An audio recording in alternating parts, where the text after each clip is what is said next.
En termes de conseils sur la préparation au risque, je pense que ce qui est vraiment fondamental, c'est l'alignement entre les politiques de risque, donc vraiment définies au très haut niveau, la procédure que vont suivre les employés, les systèmes et la configuration des outils. Il faut qu'il y ait un alignement parfait. Si ce n'est pas le cas, il y aura des trous et aussi des risques d'amende.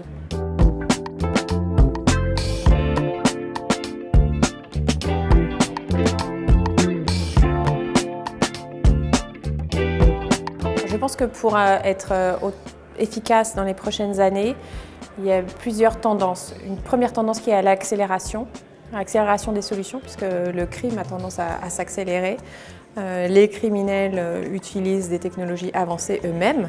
Donc pour arrêter le crime financier, il faut qu'on soit aussi smart, aussi rapide, donc une accélération et une automatisation des tâches autant que possible en utilisant par exemple l'intelligence artificielle.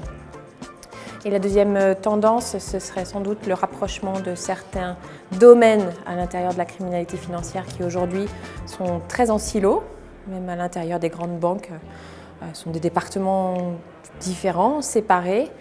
Je pense que rassembler tous les acteurs, puisque finalement on est dans la détection et la détection en temps réel d'un crime, pouvoir rassembler les solutions, les données, faire plus d'analytique, pour être vraiment dans la prévention de manière plus globale est une tendance forte.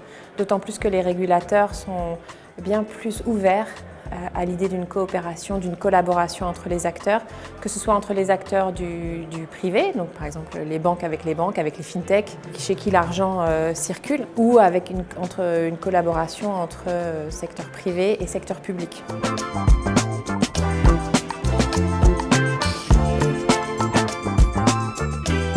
Oui, les criminels qui utilisent le système financier sont très smart, utilisent la technologie, les dernières technologies. Donc on peut parler par exemple de l'intelligence artificielle, mais qui va être au service de deepfake, donc de simulation d'images, de simulation de documents et aussi parfois de trouver les meilleurs circuits.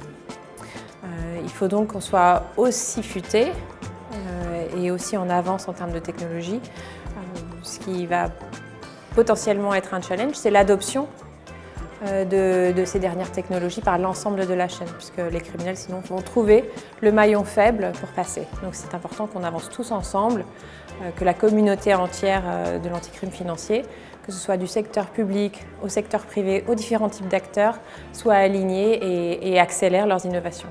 Et on peut les aider.